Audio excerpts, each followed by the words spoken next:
સુરતના કામરેજમાં ઝડપાયેલા નકલી આઈપીએસ અધિકારીએ પોલીસ વર્દીને લઈને ખુલાસો કર્યો છે। પોલીસ પૂછપરછમાં આરોપીએ અમદાવાદના કૃષ્ણનગરમાંથી વર્દી સીવડાવી હોવાનો ખુલાસો કર્યો છે।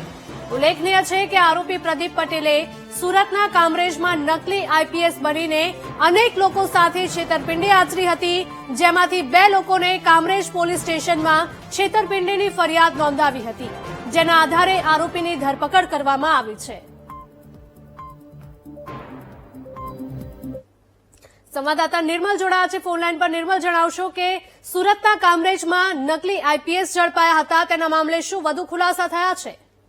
ચોક્કસથી કે જે નકલી આઈપીએસ અધિકારી ઝડપાયો હતો તેણે અનેક લોકો સાથે છેતરપિંડી કરી હતી અને જે છેતરપિંડી કરનાર લોકો છે તેમાંથી 2 જણે કામરેજ પોલીસ મથક ખાતે ફરિયાદ નોંધાવી હતી। કામરેજ પોલીસે ફરિયાદ નોંધાવતા જ પોલીસ એક્શન મોડમાં આવી હતી અને નકલી આઈપીએસને ઝડપી પાડ્યો હતો અને નકલી આઈપીએસને કોર્ટમાં રજૂ કરતા નામદાર કોર્ટ દ્વારા તેના 5 દિવસના રિમાન્ડ મંજૂર કરવામાં આવ્યા હતા અને જેની પોલીસ તપાસ કરી રહી છે। જેમાં વધુ એક ખુલાસો થયો છે કે જે નકલી આઈપીએસ જે ડ્રેસ હોય છે, પોલીસની વર્દી હોય છે, એ વર્દી અમદાવાદના કૃષ્ણનગર ખાતે એક દર્દી પાસે સીવડાવી હતી અને જેના અનુસંધાને હાલ પોલીસ અન્ય કોઈ ફરિયાદી સાથે કોઈ ચીટિંગ કરી છે કે નહીં, અન્ય લોકો સાથે પણ કોઈ સાથે આવી રીતે છેતરપિંડી કરી હોય તો તેની તપાસ કરી રહી છે અને પોલીસ દ્વારા પણ અપીલ કરવામાં આવી છે કે આવી રીતે જે કોઈ એની સાથે પણ છેતરપિંડી કરી હોય તો નજીકના પોલીસ સ્ટેશન ખાતે તેમની ફરિયાદ નોંધાવવા અરજ કરવામાં આવી છે।